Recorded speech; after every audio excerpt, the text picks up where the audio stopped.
Superbikes. Is there a place for them for the normal consumer market? Can they be used as road bikes, or should they just really be for the racetrack? Now, these are some of the questions I was thinking about when I picked up this bike, the 2024 BMW S1000RR. Let's find out more about it in this episode of Beyond the Ride.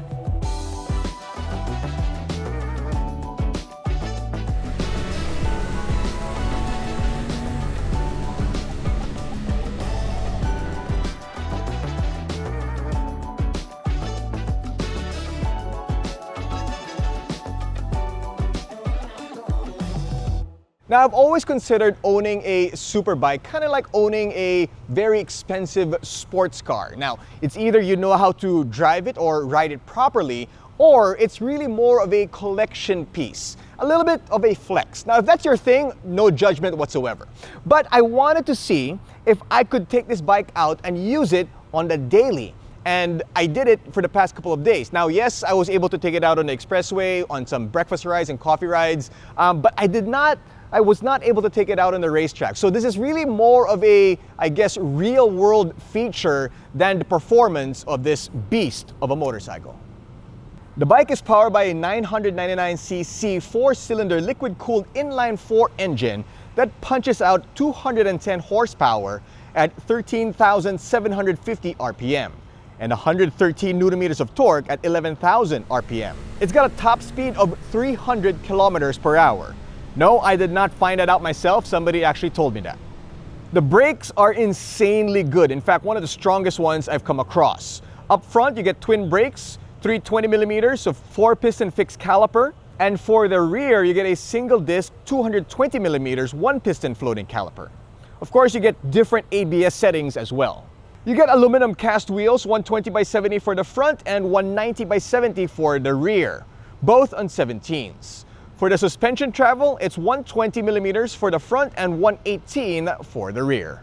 So let's talk about the aesthetics of the motorcycle. Now, for personally, with BMWs, I like the classic more, the classic vibe, the R90s. Not a big fan of the way the GS looks, but I think they got the sport bike right. I think this looks extremely aggressive. It looks great.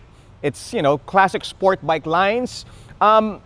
I don't like it in red though. I mean, I think it's okay in red, but it looks better with the classic white and blue BMW colorway. Even the black one looks good. But the red for me, it probably would be my least favorite color for this motorcycle. I think the red really goes better with the Italian counterparts. So these wings right here, it's not just for aesthetics. They actually bring the bike down, especially at high speeds. And when I say high speeds, I'm talking close to 300 kilometers per hour, something that I was not able to test in the past couple of days. But I still think it looks good. I mean, it has a purpose. Now, did I feel that purpose? No, I didn't. But it's, if I was out on the racetrack, I probably would have appreciated the wings a little bit more in terms of its functionality other than its aesthetics. I think this pillion seat is almost useless, in my opinion. I mean, don't get me wrong, it's nice to have, but if I were to own this bike, I definitely would have, I would not have this pillion seat. I probably would have taken these off as well. But yeah, I mean, it's a proper looking sport bike. BMW got that right. I think it looks great. The front part of it, yeah, maybe this part right here could have been designed a little bit better. I would have preferred a darker smoke screen, but that's just a couple of things that you could adjust, with aftermarket stuff. Okay, so obviously it is a sport bike, so it does have clip-ons, very aggressive, I have to say. But this looks like classic BMW stuff right here. I mean, it's got the wheel. We've seen this in the past couple of years for BMW Motorrad bikes. Obviously, this also feels very familiar if you're used to the GS. I think the R90s have this as well. And you have adjustable levers, you have the preload adjustable right here. I mean, it's pretty much standard for modern day BMWs through the years. Even the TFT screen. In fact, if you ask me, I think BMW got the TFT right a couple of years ago, and they kept it because it really is one of the best in the business. And you do manage to, you control everything through this wheel.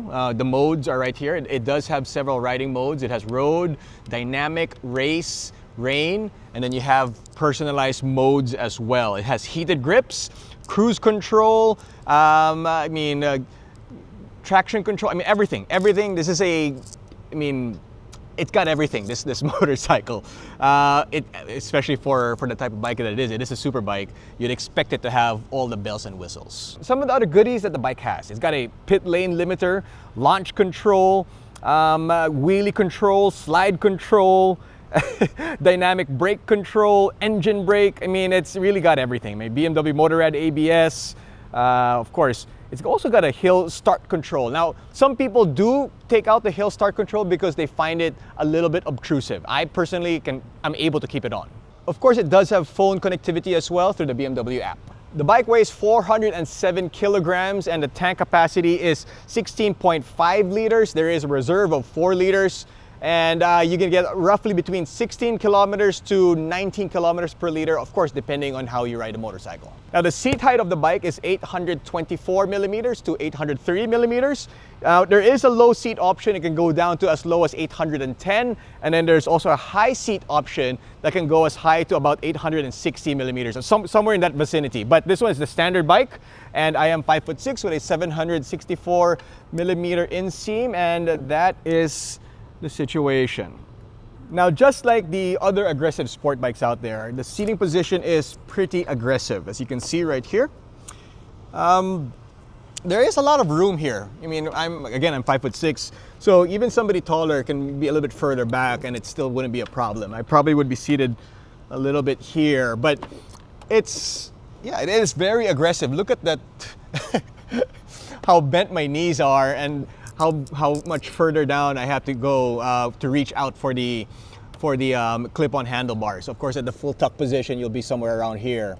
But yeah, I mean, it's a absolute sport bike, extremely aggressive, and I mean, it's a track machine. What do you expect? It has to be an aggressive stance. In all honesty, when I first picked up the motorcycle and I sat on the bike for the first time, I thought that this was going to be a pain. I thought it was going to be the position and everything. It's something that I was expecting to, be okay with for about 20 to 30 minutes, like a normal track session. But as I used it for the past couple of days and I used it throughout the day, it actually wasn't so bad. I think it's because there is a little bit of room that you can adjust a little bit more compared to some of the other, aggressive super bikes out there. But yeah, I mean, it wasn't as bad as I thought it would be having used it the past couple of days. All right, so let's do a quick sound test with the BMW S1000RR.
Okay, so as I mentioned, there is a lot of room in the cockpit area. A taller rider, somebody who's bigger than me, should be able to find a somewhat comfy position. I used this bike for several days, went to the south with it to get a feel and to see what it was like on open roads. And you do feel the bumps, and that's to be expected. It really does thrive on some twisties and obviously on the racetrack. Unfortunately, as I mentioned earlier, I did not get to test it out there, but I still got a pretty good feel of what the bike is like in real world riding. Now, the bike doesn't get too hot in the city. You can hear the fan working, but it doesn't emit that much heat. Or maybe I've just gotten used to hotter motorcycles. BMW engineering is seriously unreal. Sometimes almost to a fault, like in the GS. It's so insanely engineered that it kind of makes average riders better with all the tech, especially with the 1250. And on that bike, I kind of miss the feel of an actual motorcycle because it feels almost like a big scooter of sorts.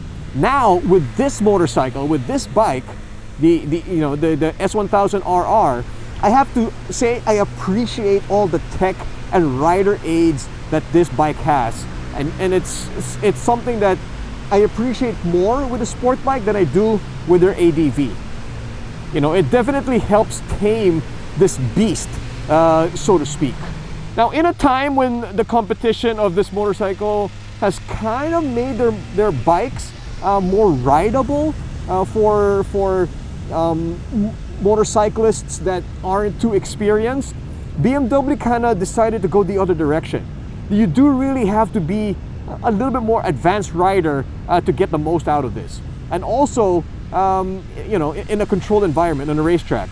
Now, speaking of which, the competition of this bike would obviously be, you know, the Ducati Panigale V4S, the Aprilia RS V4, the Honda Fireblade, Yamaha R1, Kawasaki Ninja ZX-10R.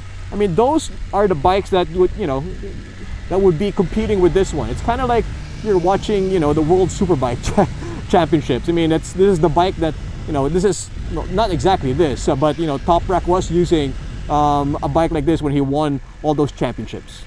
Now, what surprised me a lot with this motorcycle is that it's got a lot of grunt. Considering it's an inline four, there's usable power even in the lower revs. It's not just all top end. And that kind of, you know, makes it a pretty good road bike. At least, you know, better than than what I was expecting. You know, for normal real-world riding, such as coffee rides, breakfast rides, and, you know, city riding, I thought this would be overkill. But honestly, I don't think it's too much. Yes, it is excessive, but, you know, compared to the competition, this is actually one of the better all-around bikes. You know, yes, you cannot max it out on the road, but so what? You're riding a super bike, and if it puts a smile on your face, then that's really the only thing that matters. The BMW S1000RR is not just a motorcycle. It is a high-performance statement, blending blistering power and championship-winning tech, excelling where speed and precision matter most. Now, yes, it is excessive for the daily ride, and it's not great for long touring, but it is exhilarating nonetheless. And it can be yours for a starting price tag of 1,825,000 Philippine pesos. For more information about this motorcycle and other MCs out there, log on to www.motodeal.com.ph. My name is Jinno. Thanks for watching this episode of Beyond the Ride.